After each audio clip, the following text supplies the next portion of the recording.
जय माता लक्ष्मी, जय श्री गणेश। ओम नमः शिवाय। प्रिय भक्तगणों, आज मार्गशीर्ष माह का गुरुवार का महालक्ष्मी व्रत है। ऐसी मान्यता है कि महालक्ष्मी व्रत को करने तथा कथा श्रवण करने से माता लक्ष्मी सदा के लिए भक्तों के घर में विराजमान हो जाती हैं। दीपावली के बाद यह एक ऐसा अवसर होता है जब व्यक्ति पूरे निष्ठा भक्ति से व्रत करे और कथा का श्रवण करके माता लक्ष्मी को सरलता से प्रसन्न कर सकता है। तो चलिए माता लक्ष्मी की कथा का श्रवण करते हैं। किसी गांव में 7 भाई रहते थे। माता पिता का देहांत हो चुका था। सातों भाई कंगाली में जीवन काट रहे थे। वे रोज जमींदार के खेतों में काम करने जाते और शाम को मजदूरी में 1-1 किलो चने लेकर आते थे। घर आकर वे चने सेकते और खाकर सो जाते। गांव के मंदिर के पंडित जी से उनकी दशा देखी ना गई। उन्होंने एक दिन बड़े भाई से कहा, तुम्हारा विवाह हो चुका है, बहू का गौना क्यों नहीं करा लेते?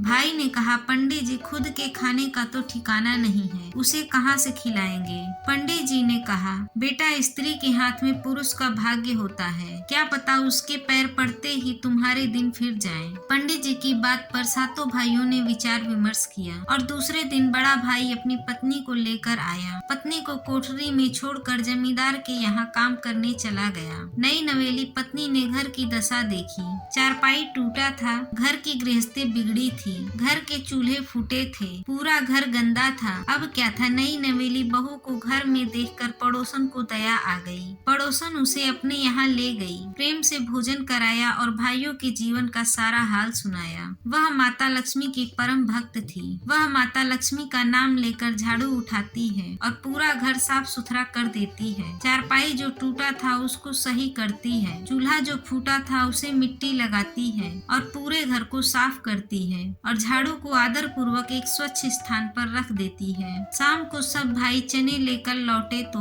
बहू सब चने लेकर पड़ोसन के घर चली गई। वह आधे चने बेचकर उसने तेल, मसाले और गुड़ ले लिया। वहीं चक्की में चने पीस लिए और घंटे भर में रोटी, चने की दाल और गुड़ की पत्तल सातों भाइयों के सामने परोस दी। भाइयों की आंखें फटी की फटी रह गई। ऐसा भोजन अपने घर में उन्होंने कभी नहीं किया था। दूसरे दिन भाई काम पर चले गए तो उस नई बहू ने सबको रात की बची 1-1 रोटी नाश्ते में परोसी।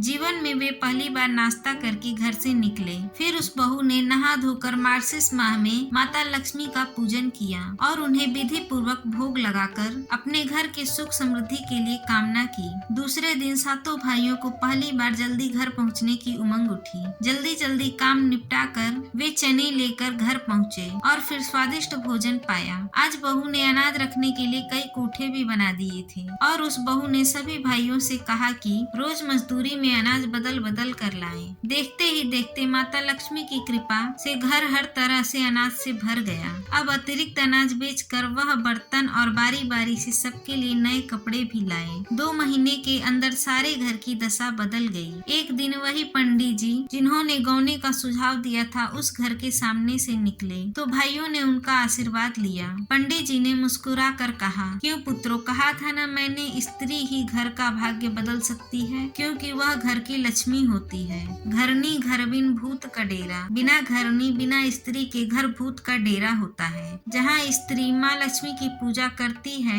माँ लक्ष्मी की भक्ति होती है, वहाँ माता लक्ष्मी सदैव निवास करती हैं। उसके घर को छोड़कर कभी भी नहीं जाती। सभी भाइयों ने हाथ जोड़ लिए और कहा आपने और इस लक्ष्मी बहू ने हमारा जीवन बदल दिया। जय हो माता लक्ष्मी। ओम नमः शिवाय। हे माता लक्ष्मी, जिस प्रकार आपने इतनी गुणवान लक्ष्मी रूपी बहू उन सातों भाइयों के घर में दिया, उसी प्रकार सभी के घरों में लक्ष्मी रूपा बहू को देना। ओम नमः शिवाय।